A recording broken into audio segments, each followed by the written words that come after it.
कृषि मंत्री नरेंद्र सिंह तोमर ने जलवायु परिवर्तन को गंभीर चुनौती बताते हुए आज कहा कि विश्व की खाद्य ज़रूरतों को पूरा करने के लिए फसलों की नई नई किस्मों का विकास किया गया है, जो उत्पादन एवं उत्पादकता को सतत बनाए रखने में सक्षम है। नरेंद्र सिंह तोमर ने कृषि अनुसंधान परिषद के 95वें स्थापना और प्रौद्योगिकी दिवस को संबोधित करते हुए कहा कि जलवायु परिवर्तन विश्व के समक्ष एक गंभीर चुनौती है, जिसका आधुनिक तकनीक से मुकाबला किया जा रहा है। उन्होंने कहा कि जलवायु परिवर्तन के कारण फसलों और बागवानी फसलों का उत्पादन बढ़ाना और खेती में जल की बचत करना एक प्रमुख चुनौती है।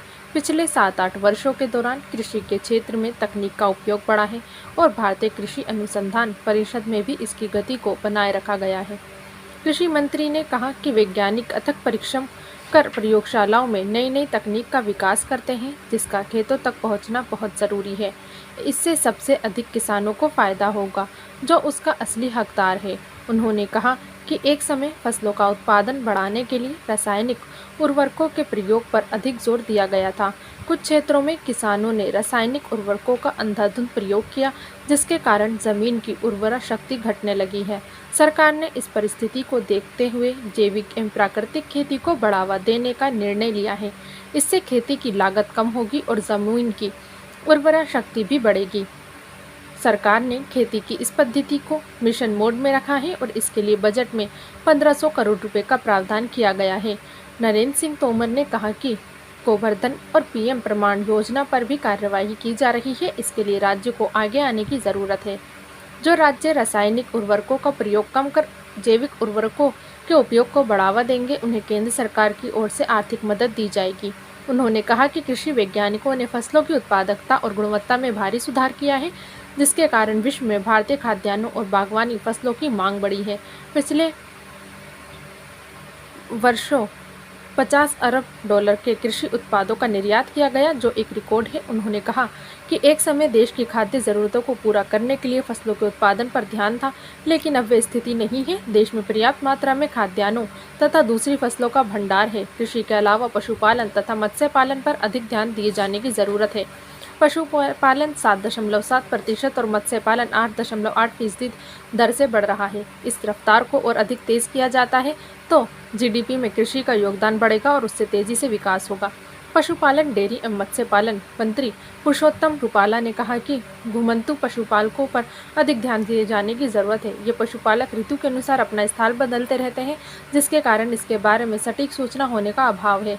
उन्होंने कहा कि पशुओं की कुछ नस्लें केवल घुमंतु किसानों के पास हैं, जिन पर अधिक ध्यान दिए जाने की ज़रूरत है। उन्होंने कहा कि वैज्ञानिक इन पर ध्यान दें तो पशुओं की नई नस्लों की पहचान की जा सकती है और उनका विकास किया जा सकता है। उन्होंने मोटे अनाजों का उत्पादन बढ़ाने पर जोर देते हुए कहा कि भविष्य में विश्व में इसकी मांग बढ़ने वाली है, जिसे पूरा करने की व्यवस्था पहले करने की ज़रूरत है।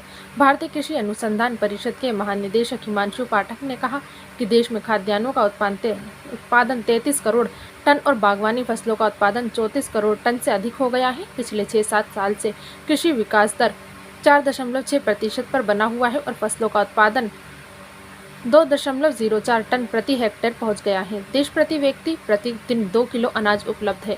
उन्होंने कहा कि एक अध्ययन में देखा गया कि जलवायु परिवर्तन के कारण कम वर्षा होने से वर्ष 2020, 21 और 22 और वर्ष 2022 से 23 में फसलों का उत्पादन कम नहीं हुआ है। आयात की तुलना में खाद्य उत्पादों का निर्यात बढ़ा है तथा ग्रीन हाउस गैसों का उत्सर्जन भी कम हुआ है। पाठक ने कहा कि भारतीय कृषि अनुसंधान परिषद ने प्राकृतिक खेतों पर अनुसंधान शुरू कर दिया है, जिससे इसे विज्ञान की कसौटी पर कसा जा सके। उन्होंने कहा कि भविष्य की ज़रूरतों को ध्यान में रखकर निजी क्षेत्र का सहयोग लेना होगा और निर्यात के साथ साथ खाद्य प्रसंस्करण उद्योग बढ़ावा देना होगा। इसमें किसान उत्पादक संगठन और स्वयं सहायता समूह की भी मदद लेनी होगी। उन्होंने कहा कि अब फसलों का उत्पादन बढ़ाने की बजाय किसानों की आय बढ़ाने पर ध्यान दिया जा रहा है। उन्होंने कहा कि आने वाले समय में जलवायु परिवर्तन के कारण कृषि की चुनौती पूर्व की चुनौतियों की तुलना में ज़्यादा कठिन होगी, जिसे नवीनतम तकनीक और उपकरणों की मदद से दूर किया जा सकता है।